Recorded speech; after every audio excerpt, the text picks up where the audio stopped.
Hello, Squirrel Squad. I'm using my Chromebook to videotape, which I don't know if I've ever done before. I think I've just used it to go live. At least the squirrels won't hop off. Let me put my hair on top of it, see if I can bolt them down.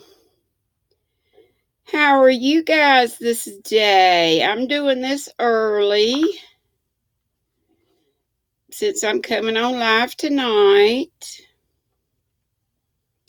And I know some of y'all just can't wait on the next chapter. And maybe since I'm coming on early, maybe I won't be so sleepy. I slept good last night, y'all. And I have learned, I think the last 2 days, it still looks like my eyes are baggy, but I swear I slept like a log. I'm learning to, when I wake up in the morning, to not get up. Just try to roll back over and sleep some more, because I'm talking 5 o'clock, 6 o'clock, 7 o'clock getting up. So you can get up till like 9 the last 2 days. So here we go. The secret garden. I think I put a secret garden. Sometimes I title them. Y'all know what I mean. Chapter 18. The Monot Waste No Time. And I said that must mean must not. You know, he's got a Scottish accent. Of course, Mary did not waken early the next day. She slept late because she was tired. And when Martha brought her breakfast, she told her that though Colin was quite quiet, he was ill and feverish, as he always was after he'd worn himself out with a fit of crying. Mary ate her breakfast slowly as she listened. He says he wishes that I would please go and see him as soon as I can, Martha said. It's queer what a fancy he's took to thee. That gave it him last night for sure, like gave it to him, and didn't I? Nobody else would have dared to do it, poor lad. He's been spoiled till salt won't save him. Mother says, as the worst two things as can happen to a child is never to have his own way or always to have it. She doesn't know which is the worst. Thou was in a fine temper thyself, too. But he says to me when I went into his room, please ask Miss Mary if she'll please come and talk to me. Think of him saying please. Will you go, miss? I'll run and see Dickon first, said Mary. No, I'll go and see Colin first. And tell him, I know what I'll tell him, with a sudden inspiration. She had her hat on when she appeared in Colin's room. And for a second,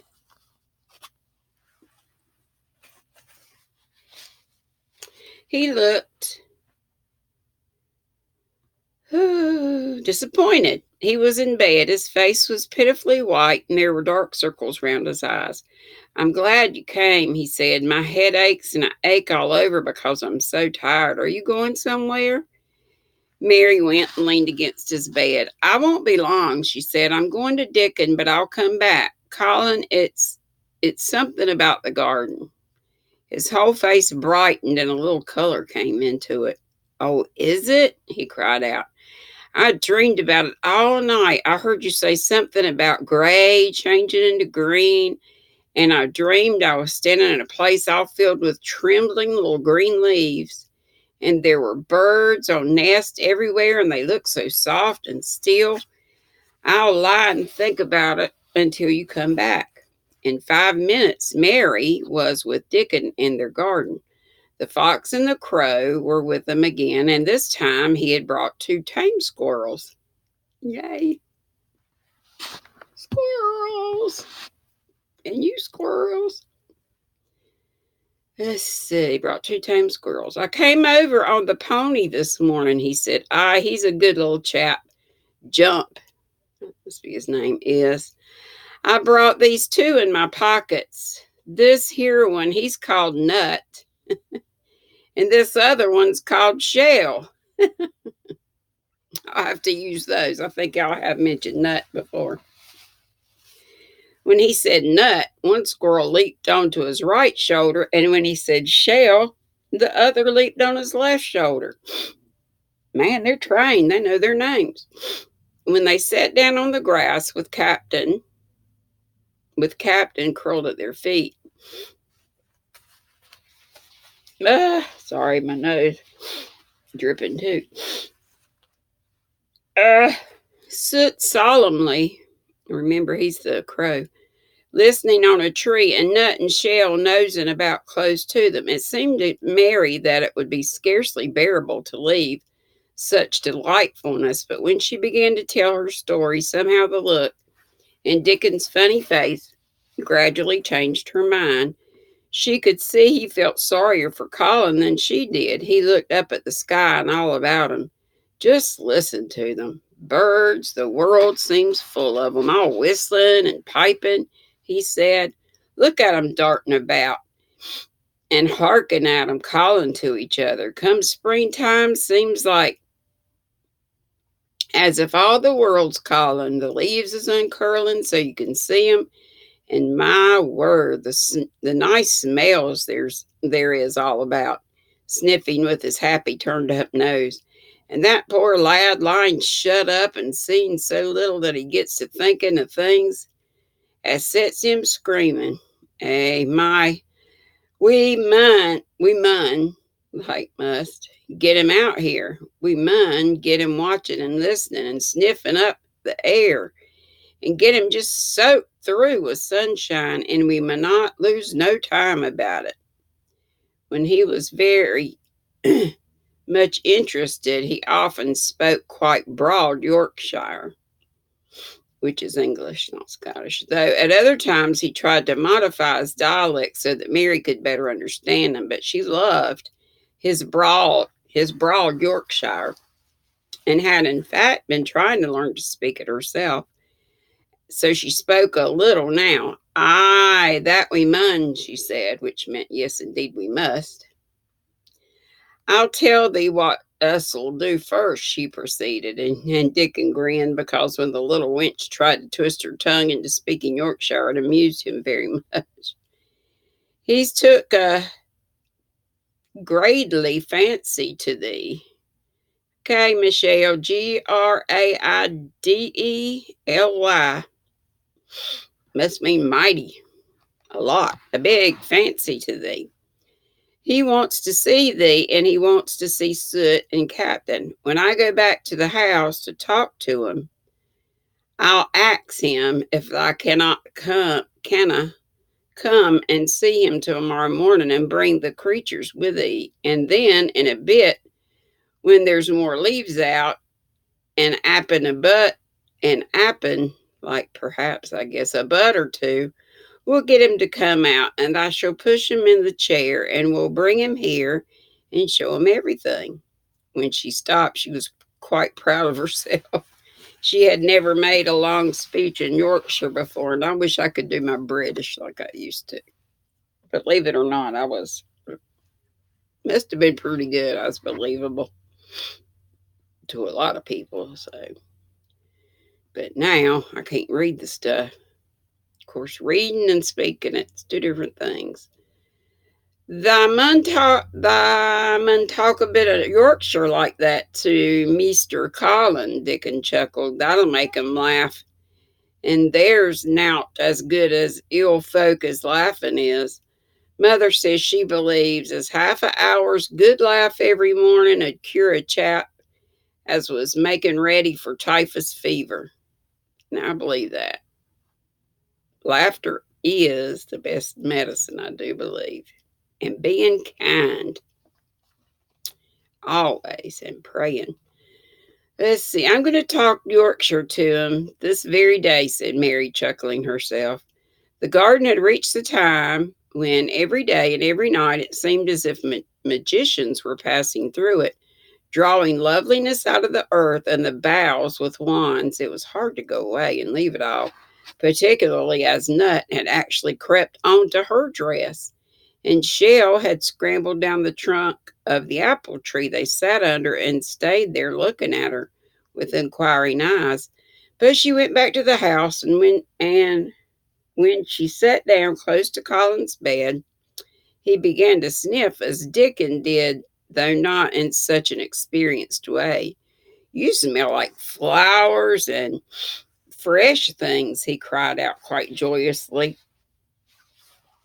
What is it you smell of? It's cool and warm and sweet all at the same time. It's the wind from the moor, Mary said. It comes a sitting on the grass under a tree with Dickon and with Captain and Soot and Nut and Shell, and it's springtime and out of doors and sunshine as smells so, that same word, greatily. She said it as broadly as she could, and you do not know how broadly Yorkshire sounds until you've heard someone speak it. Colin began to laugh. What are you doing? He said. I never heard you talk like that before. How funny it sounds. I'm giving thee a bit of Yorkshire, answered Mary triumphantly. I cannot talk as greatly as Dickon and Martha, but thy, thy sees I can shape it a bit. Doesn't thou understand a bit of Yorkshire when thou hears it? And thy a Yorkshire lad thyself, and bred and born? Ay, I wonder thou'rt not ashamed of thy face. And then she began to laugh too, and they both laughed until they couldn't stop themselves. And they laughed until the room echoed. And Mrs. Medlock, opening the door to come in, drew back into the corridor and stood listening amazed. Well, upon my word, she said, speaking rather broad Yorkshire herself because there was no one to hear her, and she was so astonished. Who ever heard the like? Sorry, it's so dark in here. If I turn this, let's see what happens. That's a little better, isn't it? Okay, let's see. Now, see that overhead light. Well, when I bring it forward, it does make. I started to say when I turn it on, it makes the phone crazy. Well, upon my word, she said, speaking rather right, no one to hear it, and she was astonished. Who ever heard the like? Who ever on earth would have thought it? There was so much to talk about. It seemed as if Colin could never hear enough of Dickon and Captain and Soot and Nut and Shell and the pony whose name was Jump.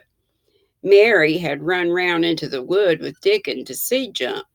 He was a tiny little shaggy moor pony with thick locks hanging over his eyes and with a pretty face and a nuzzling velvet nose. He was rather thin with living on moor grass, but he was as tough and wiry as if the muscle in his little legs had been made of steel springs. He had lifted his head and whinnied softly the moment he saw Dickon, and he had trotted up to him and put his head across his shoulder, and then Dickon had talked into his ear, and Jump had talked back in odd little whinnies and puffs and snorts. Dickon had made him give Mary his small front hoof and kiss her on her cheek with his velvet muzzle. Don't you know how horses and mules, any ponies, how soft their muzzle is? Oh, it's like velvet. I used to have ponies. We used to ride ponies. We had Susie first, and then we had a male, Rusty. Susie was white with red spots. Rusty was red all over. And then they had a pony, Dusty. And he looked like his mom. And they were fun to ride. We had an electric fence, which caused quite a lot of fun for us cousins when we get together, daring each other to touch the power electric fence. Let's see. Does he really understand everything Dickon says? Colin asked. It seems as if he does, answered Mary. Dickon says anything will understand if you're friends with it, for sure. But you have to be friends, for sure. Colin lay quiet a little while, and his strange gray eyes seeming to be staring at the wall, but Mary saw he was thinking. I wish I was friends with things, he said at last, but I'm not.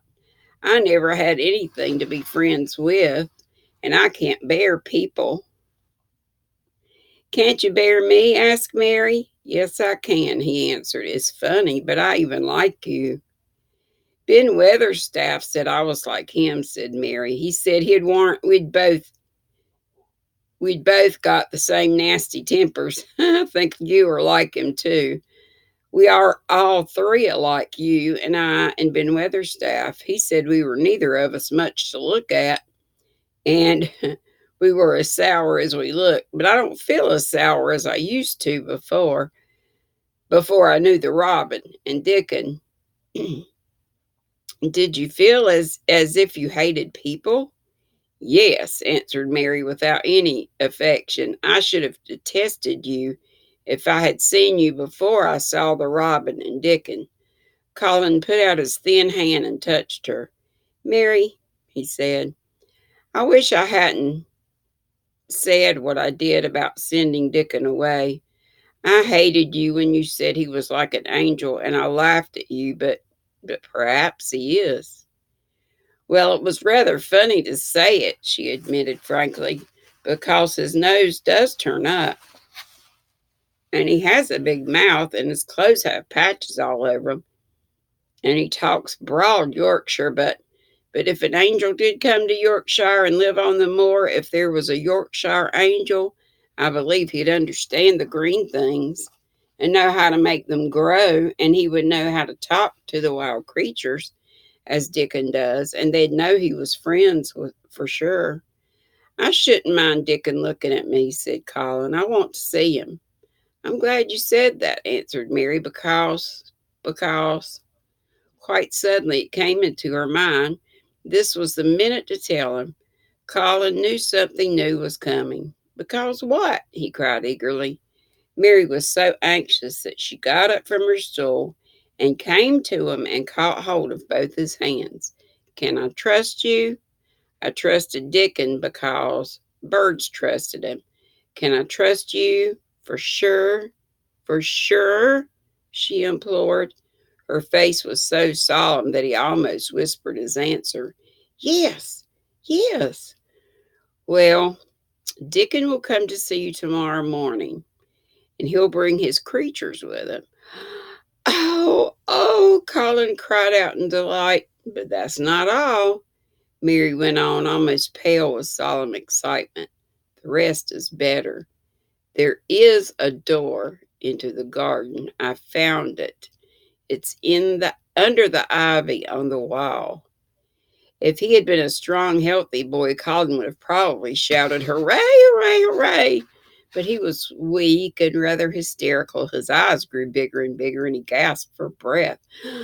Oh, Mary, he cried out with a half sob. Shall I see it? Shall I get into it? Shall I live to get into it? And he clutched her hands and dragged her toward him. Of course you'll see it, snapped Mary indignantly. Of course you'll live to get into it. Don't be silly. And she was so unhysterical and natural and childish that she brought him to his senses, and he began to laugh at himself. And a few minutes afterward, she was sitting on her stool again, telling him not what she imagined the secret garden to be like, but what it really was. And Colin's aches and tiredness were forgotten, and he was listening enraptured. It's just what you thought it would be, he said at last. It sounds just if you had really seen it. You know, I said that when you told me first. Mary hesitated about 2 minutes and then boldly spoke the truth. I had seen it, and I had been in it, she said. I found the key and got in weeks ago, but I daren't tell you. I daren't because I was so afraid I couldn't trust you for sure. That's the end of chapter 18. See how long 19 is. Oh, don't be long. Oh, it is. It's long, long, long. Dang, it goes on forever. Well, I'll tell you what I'll do. I'll read some of it because it probably will be best to break it in two. And I know more of you are buying the book. At least one other squirrel from the squad has told me they're buying the book because they either want to go ahead and read it or follow along with me. Chapter 19 is called It Has Come. Of course, Dr. Craven had been sent for the morning after Colin had had his tantrum. He was always sent for at once when such a thing occurred, and he always found when he arrived a white shaken boy lying on his bed, sulky and still so hysterical that he was ready to break into fresh sobbing at the least word. In fact, Dr. Craven dreaded and detested the difficulties of these visits. On this occasion, he was away from Misselthwaite Manor until afternoon.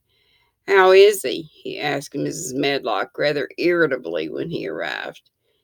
"He will break a blood vessel one of these fits some day. The boy is half insane with hysteria and self indulgence." "Well, sir," answered Mrs. Medlock, "you'll scarcely believe your eyes when you see him.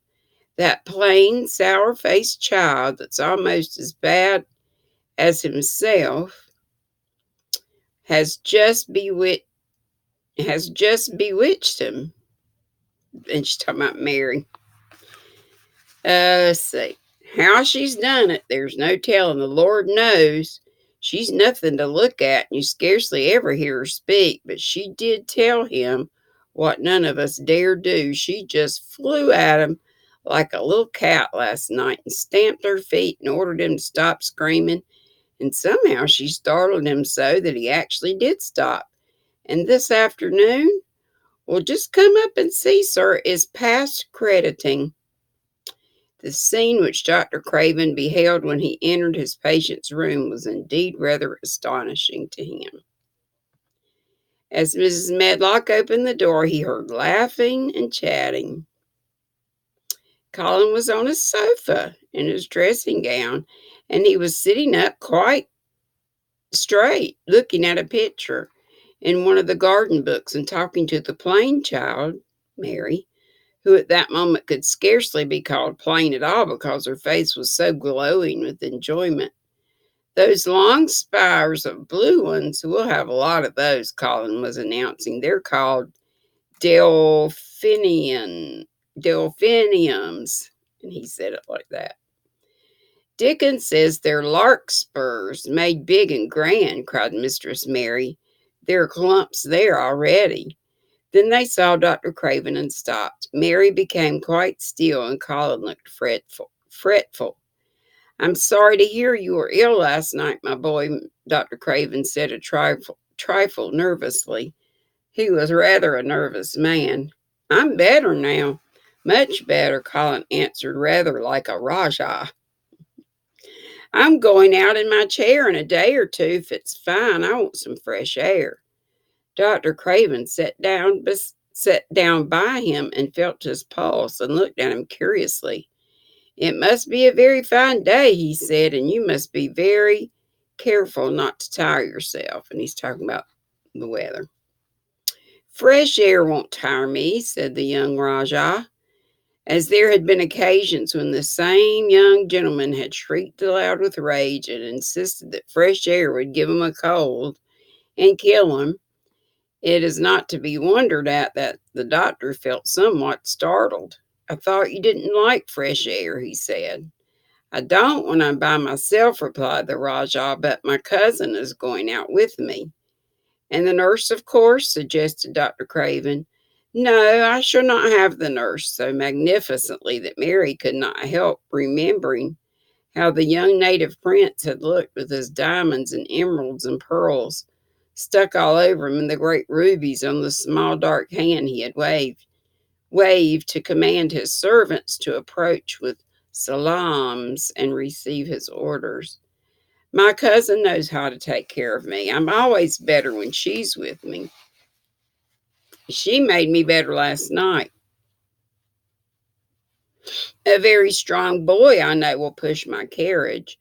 Dr. Craven felt rather alarmed. If this tiresome, hysterical boy should chance to get well, he himself would lose all chance of inheriting Misselthwaite. But he was not an unscrupulous man, though he was a weak one, and he did not intend to let him run into actual danger. He must be a strong boy and a steady boy, he said, and I must know something about him. Who is he, and what is his name? It's Dickon, Mary spoke up suddenly. She felt somehow that everybody who knew the Moor must know Dickon, and she was right, too. She saw that in a moment Dr. Craven's serious face relaxed into a relieved smile. Oh, Dickon, he said. If it's Dickon, you'll be safe enough. He's as strong as a moor pony, is Dickon. And he's trusty, said Mary. He's the trustiest lad in Yorkshire. She'd been talking Yorkshire to Colin, and she forgot herself. Did Dickon teach you that? Asked Dr. Craven. She spoke it more than I'd hit, laughing outright. I'm learning it as if it was French, said Mary rather coldly. It's like a native dialect in India. Very clever people try to learn them. I like it, and so does Colin. Well, well, he said, if it amuses you, perhaps it won't do you any harm. Hurts my back up my ears sometimes. Did you take your bromide last night, Colin? No, Colin answered. I wouldn't take it at first. And after Mary made me quiet, she taught me to sleep in a low voice about the spring creeping into a garden. That sounds soothing, said Dr. Craven, more perplexed than ever and glancing sideways at Mistress Mary. Sitting on her stool and looking down silently at the carpet. You are evidently better, but you must remember. I don't want to remember, interrupted the Rajah, appearing again. When I lie by myself and remember, I begin to have pains everywhere, and I think of things that make me begin to scream because I hate them. Hate them so. If there was a doctor anywhere who could make you forget, you were ill instead of remembering it, I would have him brought here. And he waved a thin hand which ought really to have been covered with royal signet rings made of rubies. It is because my cousin makes me forget that she makes me better. Dr. Craven had never made such a short stay after a tantrum. Usually he was obliged to remain a very long time and do a great many things. This afternoon he did not give any medicine or leave any new orders, and he was spared by any disagreeable scenes. When he went downstairs, he looked very thoughtful when he talked to Mrs. Medlock in the library. She felt that he was a much puzzled man. Well, sir, she ventured, could you have believed it? It's certainly a new state of affairs, said the doctor, and there's no denying it's better than the old one. I believe Susan Sowerby's right. I do that, said Mrs. Medlock. I stopped in by her cottage on the way to Thwaite yesterday and had a bit of a talk with her, and she says to me, well, Sarah Ann, she mayn't be a good child and she mayn't be a pretty one, but she's a child and children needs children. We went to school together, Susan Sowerby and me. She's the best sick nurse I know, said Dr. Craven. When I find her in a cottage, I know the chances are that I shall save my patient. Mrs. Medlock smiled. She was fond of Susan Sowerby. She's got her way. She's got away with her, has Susan, she went on quite volubly.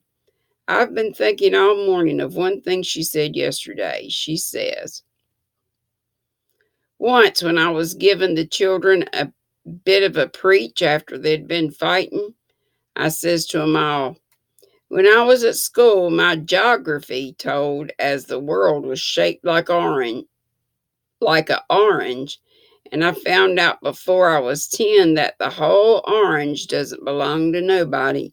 No one owns more than his bit of a quarter, And there's times it seems like there's not enough, like enough quarters to go round. But don't you none of you think as you own the whole orange, but don't none.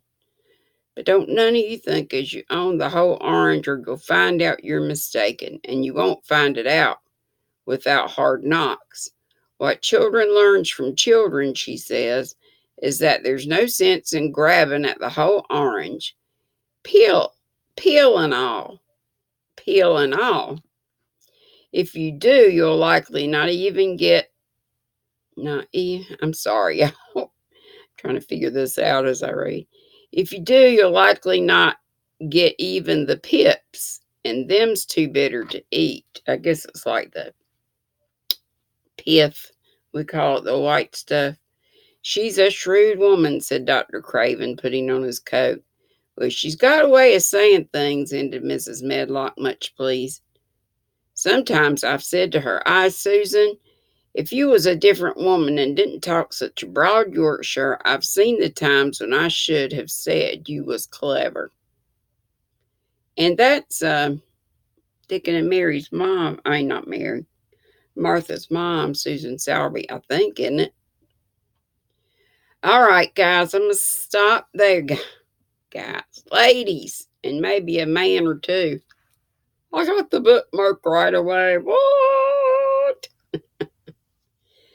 Okay. It says we're on page, I keep saying, we are at 66% of having this book read. We're on page, I keep saying I must see how many chapters. I squirreled there for a second. So we're on page 171, if you're following along in the book, of 261 pages. So we still have a bit of a ways to go. But still be thinking of what you would like me to read to you, folks, Girl Squad, next. And remember about my playlist. After a reading, I try to put it on the playlist. So Tom Sawyer has its own playlist. And I think you can hit aisle one, like it'll go to the next chapter and the next and the next until you turn it off. If you would want to. If you can bear that much of me reading or trying to read. I used to read a whole lot better than I do now. I can tell I'm out of practice reading aloud. And then there's one for a Christmas Carol, and there's one for this. Now, like I said, I may have gotten some of the chapters not in the right order, so just know that. You can let me know if you want to, and I can switch them around, I think. Anywho, I'll see y'all tonight. I hope I'll see everybody tonight on live at 9. And if there are any of my wrench people watching this, please, it's come to my attention today that 2 of my Squirrel Squad get kicked off of my lives, and they're not saying anything bad or anything. So please, please, please don't abuse your wrench power, or you won't have it anymore. The only reason we need to kick any people out is like for trolls. People that we don't know, people that come on and say, real ugly stuff, So please don't kick people out. Maybe they're not your favorite folks for some reason. But please, please, please don't do that. I hate that I didn't know about it till today. So, just a word. Be kind, be sweet. Don't be ugly. See you at 9 p.m. Eastern time tonight. Don't wait for notifications. Set an alarm. Love you. Bye. Bye, Bells. Bye, Jules. Bye to Lindsay and Han, Andrea. Oh, you squirrels. Mwah. Love you. See you tonight.